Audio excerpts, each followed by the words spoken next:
Okay, I believe we've just started recording. Uh, Never having done this before. Well, actually I did once, but it didn't work out very well. And I still have really no idea of what you're going to see or hear, but we're going to do it anyway. This is a chart created for September 28th, 2015. I've chosen Mastic Beach because that's where I live, and I've chosen 5:38:12 p.m. EDT because that just happens to make the house cusps, which are these things here, match my own birth chart. So that gives me an opportunity to feel a little bit more personalized than what we're doing here. If you also know astrology, then you might want to cast a chart for a time that's important in your own life. But for me, this is what I'm trying to figure out, so I'm going to share that with you. Now, I'm pretty sure that I'm going to be saving this as a YouTube video, and it's probably going to have some sort of a title like Ascension or In Search of Ascension. And the reason for that is that there happens to be quite a bit of, I don't know what you would call it, hoopla or whatever. There's a lot of stuff going on these days on the internet about Ascension, about the fact that we as human beings are supposedly going to ascend, and actually I kind of like that idea. But lately there's been some talk about a wave of spiritual energy that might be considered ascension energy that's going to cause lots and lots of people to ascend.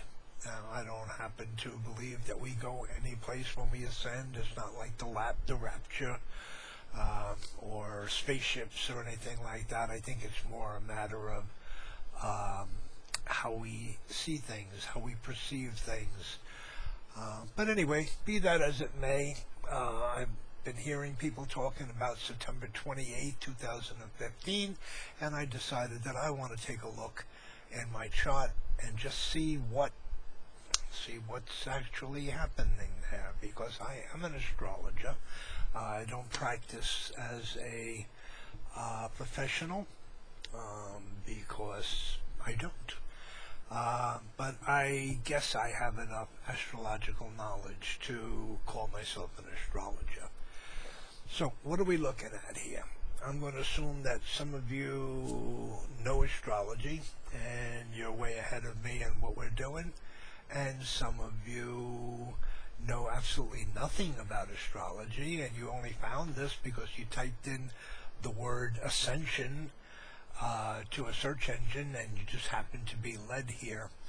But either way, I'm going to try and do this as a basic astrology 101 type of endeavor, so that everybody can understand what I'm talking about. And this will not be the last one. This is just the first of many. Okay, so the first thing we notice is we've got a pie chart here. It's called a pie chart because it looks like a pizza. There are ways of changing it. I mean, we could turn it into a 90-degree dial, a 360-degree dial. But we're going to just bring it back to the wheel because that's what most people who are familiar with astrology envision. Now, you may notice that there's all these little lines in here. I love these little lines because these lines are indicating angular relationships between the stuff. This is the stuff. Like this piece of stuff is the glyph that represents Pluto. Pluto is that little planet that's way, way out.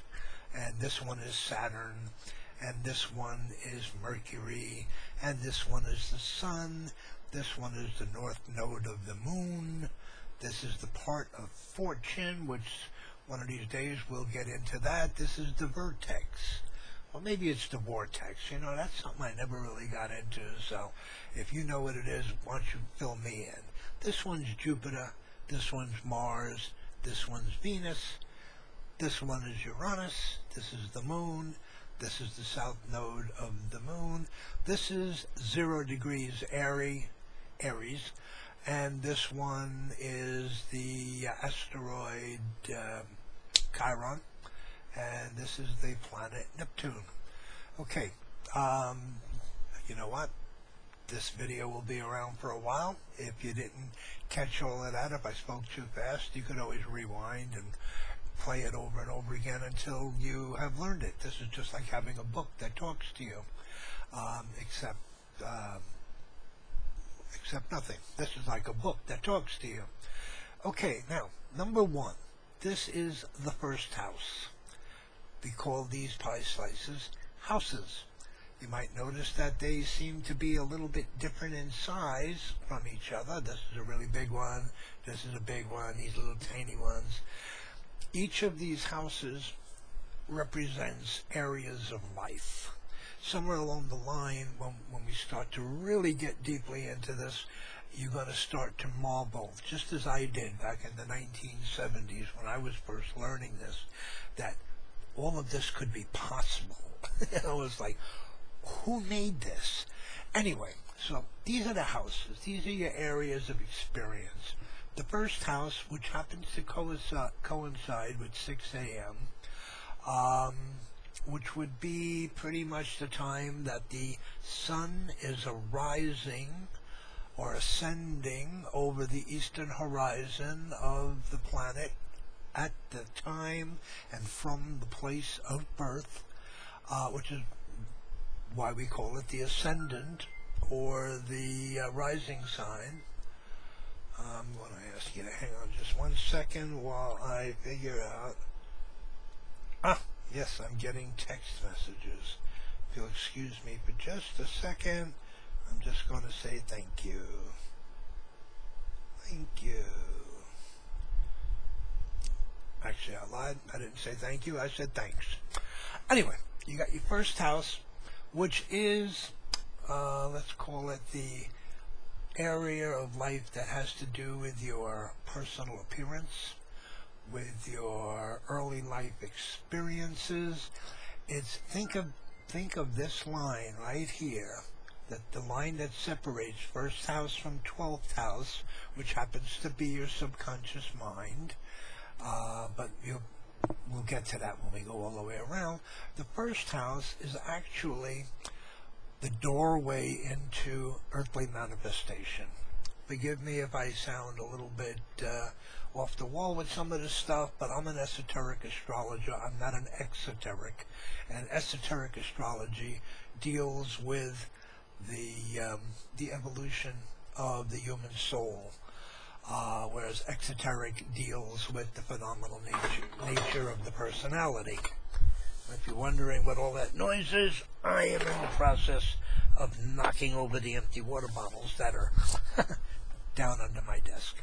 So, we get the first house is where we enter into manifestation as a human soul.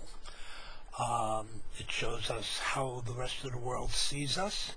It shows us what they think of us. It shows us how we're likely to approach life.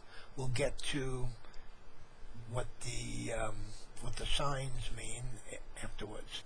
The second house is our values. Some people say it's our money. I like the fact that it's our values. It's what we like, what we want, what we're willing to work towards, or what we're not willing to work towards. The third house is how we feel about what we think about that, not what we feel. It's how we communicate with our not self. This section here, 1, 2, and 3, are the personal, external areas of life. How we appear, what we like, and what we've got to say about it. So this would be brothers and sisters, short-term travel, writing letters. You'll notice that these are quadrants. This is the next quadrant is 4, 5, and 6. And this would be the fourth house is our emotional foundations. The fifth house is our love and children. And the sixth house is our work and service and health, which makes this personal and private because it's private. This side from here down is the private side, and from here down this way is the public side. From here over and down is personal, and from here over is other. So you've got personal public, personal private, other private, other public. So first house is who I am. Second house is what I like. Third house is how I communicate about it. Fourth house is my emotional foundations, or the mother. Fifth house is love given. Sixth house is work and service. And then here's the part where it starts to get really cool, where I was talking about before, that we're going to start to realize, like, wow, who made this all happen? But the seventh house is the opposite of the first house. The seventh house is where this was who am I, this is who are you. This is the house of the relationship, where this was my values, my money, my possessions. The eighth house is your values, the other people's values, other people's money, corporate things. Ninth house, the opposite of the third. This was learning. Well, this is teaching. This is where this is where our higher mind goes. This is where faith and understanding come in. This is where reading, writing, and arithmetic are. Where the fourth house was the emotional foundations. The fifth house is where we are out there in the public. This would be our social reputation. So this is career, profession. You're out there. Fifth house is love given. 11th house is love received. 11th house is hopes and wishes. 11th house is gifts. Why not? The sixth house is work and service to others and help, health. Also, I've heard it's small pets. The 12th house is the opposite. It's institutions, it's the subconscious mind, it's large pets, like if you happen to have an elephant as a pet, or even a horse or an ox. But anyway, that's pretty much what the houses are. Now you'll notice that there's lots of things over here, and lots of things over here, and just these two places that have some things. Each of these things are what I call chart factors. Chart factors are planets. That's a planet, that's Mercury, or the sun and moon, which are considered planets in astrology just for the sake of making it a little simpler to think about it. Because it's easier to say the planets and mean them all, including sun and moon, rather than to say the sun and the moon and the planets, or the planets and the lights, because they are called lights, the greater light and the lesser light. So we're just going to call them planets. Each of the planets represents a myriad of principles, like the sun. The sun, I don't know, if you don't believe in God, maybe you better just delete this. But the sun would represent where God is manifesting within the earth plane, or as my friends like to call it, Gaia, within Gaia, as you. The sun is each of us as individuals. It's also the entire race of humanity, and it's It's the sense of purpose. It's the reason for being. And depending on what sign it's in, well, we'll get to the signs in a minute because the signs are the attitudes. But what house it's in, like in this particular chart, if this were a person rather than an event, the sun in the seventh house would be a soul that was here for the purpose of relating, of building relationships, of forming relationships, of maintaining relationships. And of course that would depend a lot on all these little red and green and blue lines, which we'll get to either later or at another sitting. I'm actually trying to do, like a month's worth of daily classes in a half-hour reading. So the houses, the pie slices that have a lot of planets in them are the areas of life that are very, very important in that particular life, or very important in that particular manifestation, or in this case, this is just a chart for what's happening on September 28th, and what we're looking for is indications of why people would think or have heard that on September 28, 2015, there will be a wave of ascension energy engulfing us, and that many people, as many as a third of humanity, are going to ascend. And perhaps at another time we'll discuss what ascension means, because I'm not really sure if anybody out there's got it right. I mean, I know what it is, but you'd have to come to GaiaScene.com and read all the stuff on the forums to hear or read what's going on with that. Anyway, I'm stumbling a little bit because I haven't done this before. I've only just discovered how to make it work today, and I might not even publish this one. I might just do it all over again, which is why we were able to do it. Okay, so let's see. We will look at the planets. The sun represents our sense of purpose. It represents why we're here. It represents our decision-making ability and our willpower. And the moon, another very, very important thing, is the representation of our emotional makeup. As my original teacher, Howard Berg, taught me, the moon is our automatic response to perceived external threat.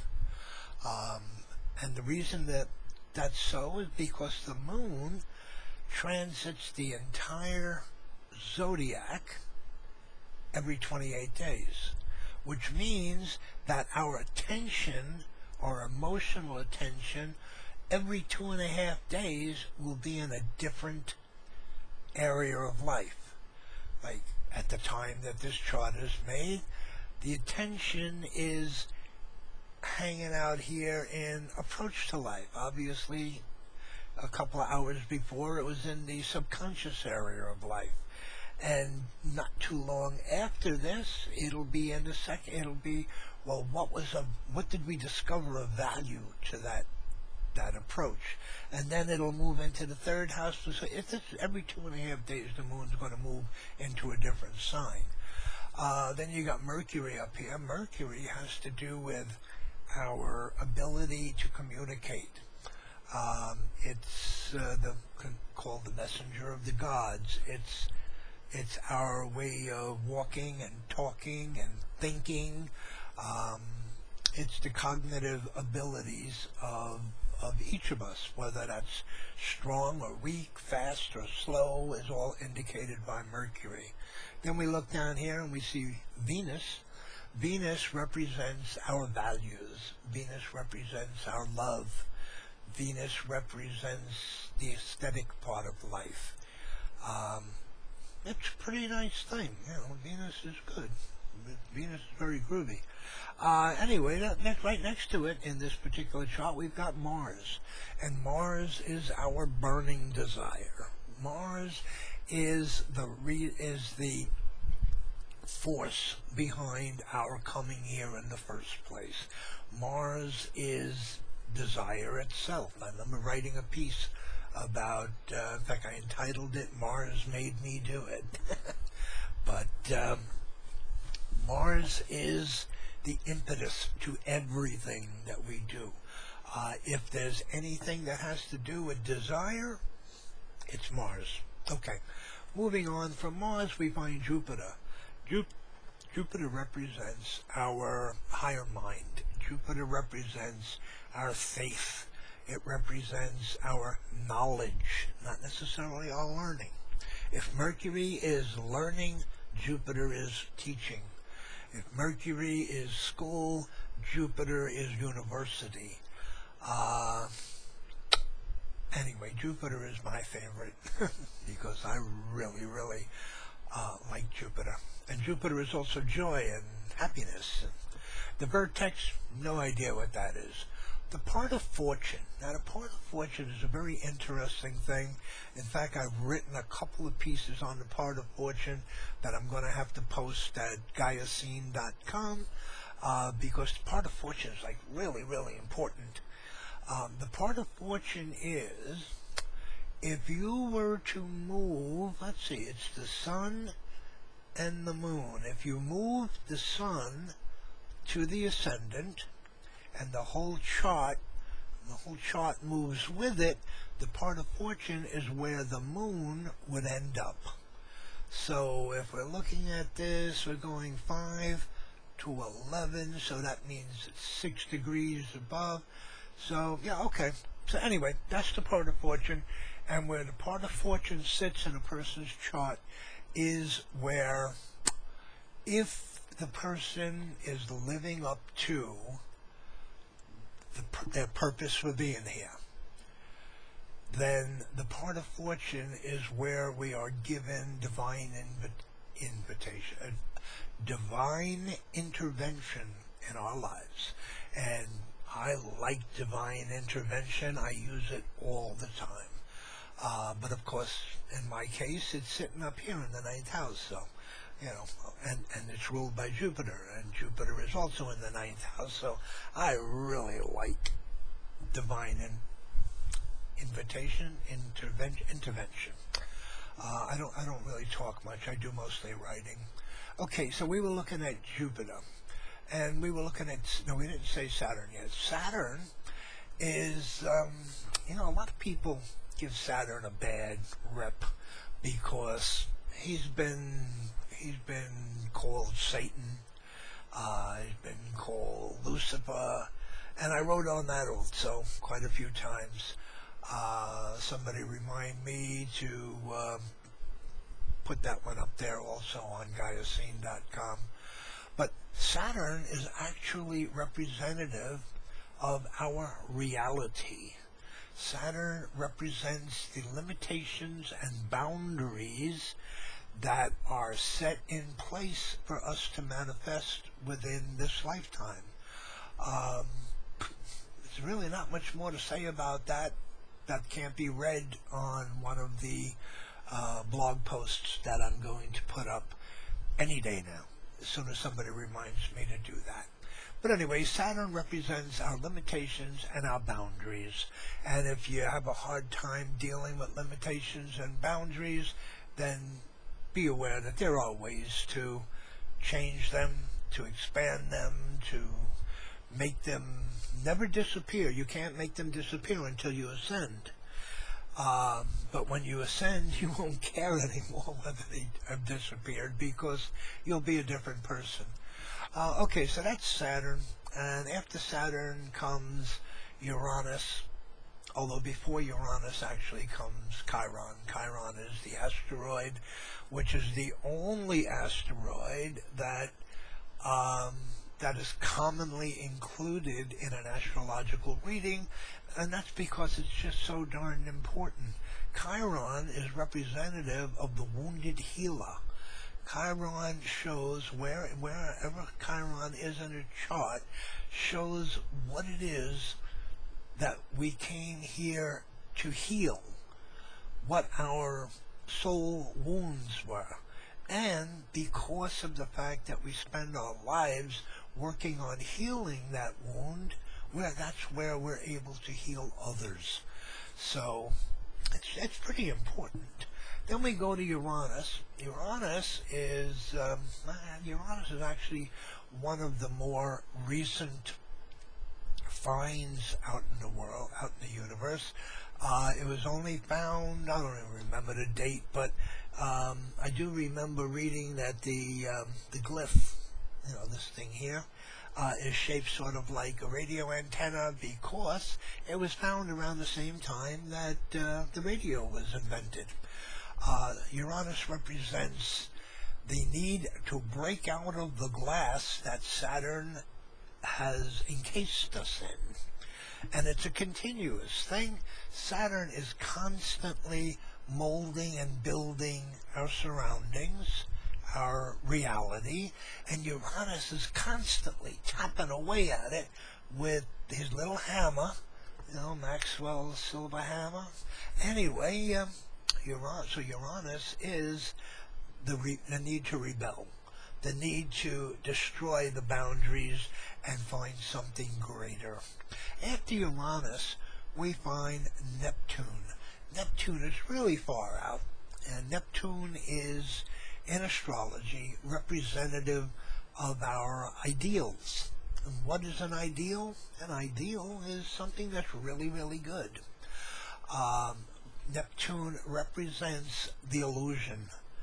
The illusion is something that is a phrase that we use to recognize that while life is real and it feels real and it's important, that there is a greater reality and an ideal reality that is hidden away from us behind the veil. It's like, where is that man? Do not bother with that man behind the screen. Neptune is that screen that the real reality is hanging out behind. So Neptune's a pretty important dude in his own right. And then you got the last one, which is Pluto.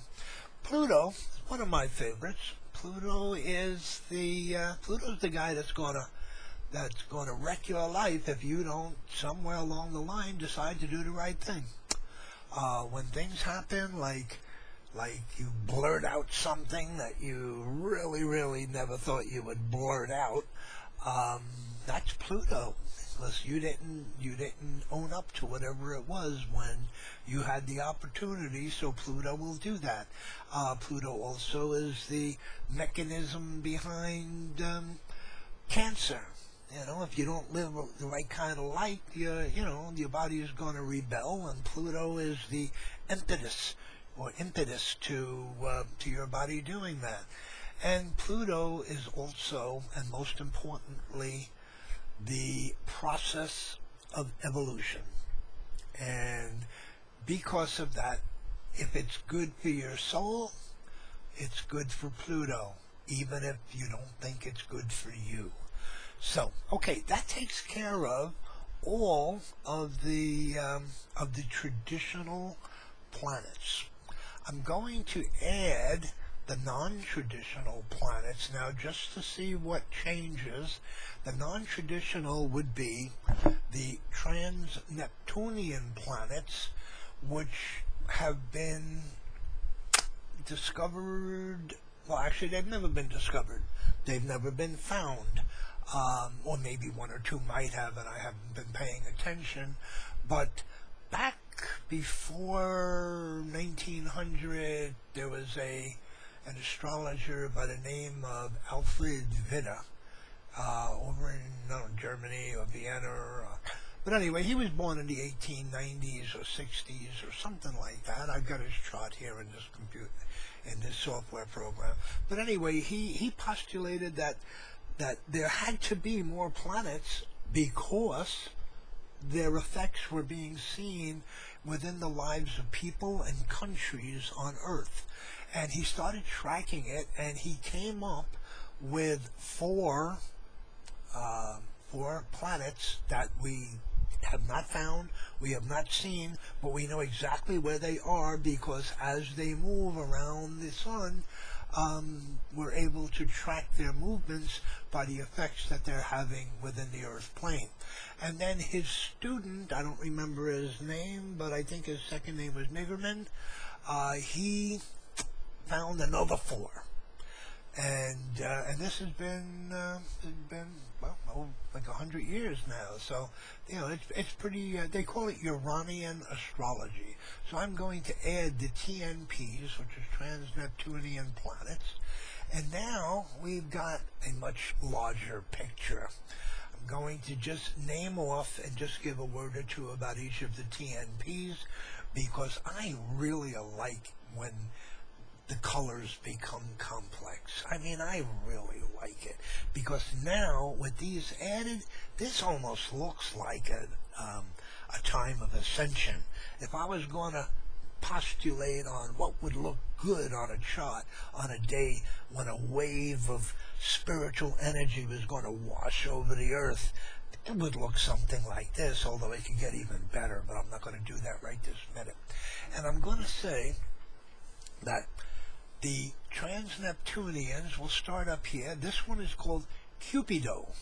Cupido, if you notice, looks like the planet Jupiter. Where was Jupiter? Over here. And it also looks like the planet Venus. And they're combined. The reason that that glyph was made that way is because the effects of Cupido are very, very similar to a higher octave of a combination of the greater and lesser benefic. Benefic meaning good stuff. So if you combine the good things of Venus, love and good fortune, and stick them in one place, you have Cupido, which is right over here on that day. This one over here is one that I really like because I love Neptune. This is Poseidon. Poseidon is, I like to think, just as a greater Neptune. Poseidon, if Neptune is the oceans of the world, Poseidon is the god of the oceans. This one here that looks sort of like Jupiter and Gemini. This one is called Apollon. And Apollon is, you know, eventually I'm gonna pull out my book and I'm going to refresh my memory on these things. But let's just say that Apollon is just like Jupiter and Gemini, which would be happy communications. This one has got an X on the bottom and an arrow going straight up, which to me means it's probably Zeus. Yes, it looks like Zeus. Yes, because the other one that looks like it down here, this one's definitely Vulcanus. So this is Zeus, and Zeus would be electricity, and we'll get to that later because honestly, it's been many, many months since I even looked at trans-Neptunians. This one is Vulcanus, and you can think of it as a volcano, so this would be eruptions, the firing of a gas engine, explosions. This one here is Kronos, who is the father of the gods. This one is Hades, which everybody knows who Hades is. And this one is Admetos, which is everything that's underground. So if you happen to be morbid and you want to learn about, you know, death and stuff like that, keep your eye on Admetos. But I don't pay attention to that because I don't believe in death any more than I believe in life. But anyway, so that's basically what we're looking at here. Now, we've got all these lines. Just so you know, the red lines indicate oppositions, principles that are opposite each other, which is 180 degrees, and also squares, which would be principles that are 90-degree angles away from each other. There are a lot of red lines, which tends to make me think that we're looking at squares that are all interconnected, which makes them into T-squares and grand crosses. Very, very spiritually uplifting because it gives people a chance to pull their hair out, as they bang their head against the wall and try to figure out why me and all the rest of that, unless, of course, they are ready for ascension, in which case that could just be the grief of leaving all the earthly attachments behind while still staying in their bodies, because we don't go anyplace. We just become something more. We become more like the angels while still being in human form. And the things that we're leaving behind, represented by these red lines, which to somebody who's not ready for ascension, the red lines could mean like traffic accidents and being robbed or betting your money in the wrong place, but for a person who's on the ascension path, the red lines they represent things of the past that are no longer valid. The blue lines can be the most fun. Blue lines represent the trines and the sextiles. Trines would be principles that are 120 degrees away from each other, or 60 degrees away from each other. There are quite a few of them too. Now, sextiles are principles that, with just a little bit of work, they can manifest good things in life. It's like when you have a sextile between Jupiter and Mercury, it means that if you'll go to school, there's a good chance that you can learn a lot.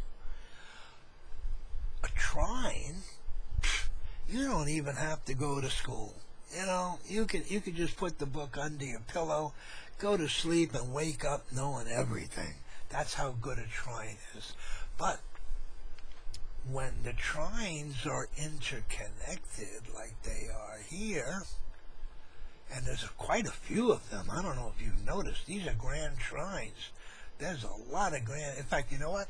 Let's look at it with just the trines.